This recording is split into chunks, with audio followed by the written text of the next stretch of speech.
voilà, j'étais à un événement familial où il y avait que des musulmans en fait. Hein, et je pense que je suis le seul qui n'était pas croyant. Et en fait, moi, cet événement, bon, j'y suis allé parce que c'était pour de la famille, etc. Mais ils le savent. Ils savent que toi, t'es pas.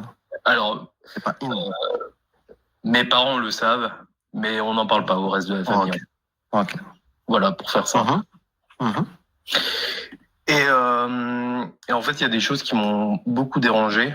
C'est-à-dire que très rapidement, dans ce milieu-là, ça parle de l'islam, de politique, ce genre de choses. Et vient le sujet du terrorisme. Du terreau, pardon. J'ai oublié les mots. Et en fait, le discours qui prépondérait à ce niveau-là, c'est que les terreaux, en fait, ne seraient pas des musulmans, ce seraient des juifs qui se font passer pour des musulmans. Et alors moi, le discours me dérange d'un côté.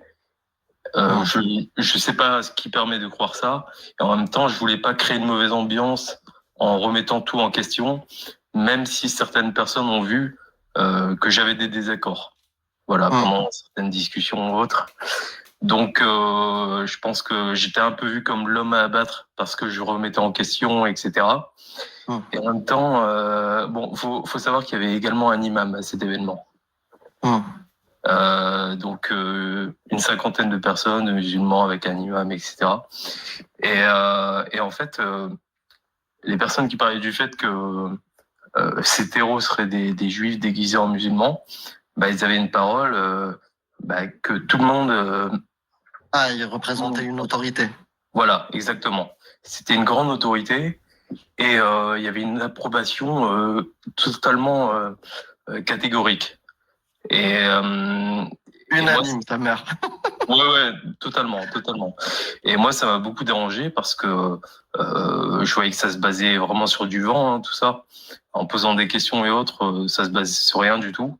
Et en fait, pour avoir déjà eu ce genre d'événement familial, c'est un discours qui revient très souvent. Et je voulais savoir un peu ce que vous en pensiez de ces a priori qui en soi ne sont fondés sur pas grand-chose en fait.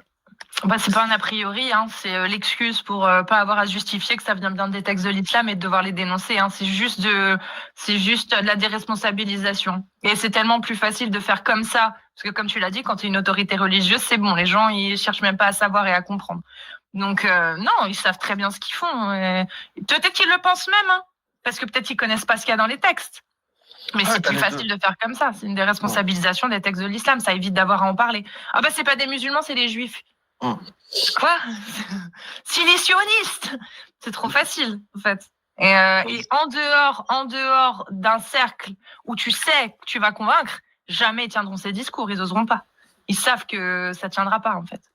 Peu importe, hein, comme m'a dit Cassius, les mecs qui faisaient ces affirmations, ils peuvent faire partie des deux. C'est-à-dire des ignorants qui répètent ou des sachants qui se foutent de la gueule du monde pour ne pas se justifier sur les textes. Ça, oui. Mais le problème, d'où viennent initialement ce type de théories farfelues, du complot et tout? Ça vient des autorités les plus costauds du monde islamique. Ça vient pas de ce mec-là qui vient de raconter. Non, c'est des propagandes balancées par les plus grandes autorités pour endormir le peuple. Et j'ai vu juste dans mon fil marocain, quand je regarde les imams marocains, c'est ce type de discours. Alors que les mêmes, je les connais très bien. On a même pu débattre avec eux. Ouais, c'est des Al-Sunnah wal Jama'a à fond. Il te dit la peine de l'apostasie, je te coupe la tête. Il te le dit. Mais face aux médias, face au peuple et dans une publication qui va toucher beaucoup de monde, il va te dire ce type de théorie farfelue. C'est les reptiliens, je sais pas quoi. Tu vois, c'est exactement ce que je me suis dit. En France, tu fais ça, c'est mort. Hein. Tu peux pas, en France, tu peux pas dire c'est les juifs qui ont fait ça. Hein. C'est mort en fait. Et heureusement parce que là, mais t'as compris, tu peux pas dire non. Publiquement, tu peux pas. Tu peux pas le dire. Mais tu vas le dire dans une mosquée, tu vas dire dans Exactement. dars ou je sais pas, ou une cérémonie. Parce que imagine, bah ils disent pas ça, ils disent oui, c'est des gens qui sont dans l'islam, mais ils sont allés loin. Eux. Bah ok, ils sont allés loin, on va les voir, on va les vérifier. Quand tu trouves ça dans les textes, effectivement, tu vois que tout ce qu'ils ont fait, c'est validé, comme le dit d'ailleurs un cher imam, il est imam à Nantes, non, je sais plus où il est imam, Mohamed Bacharafil.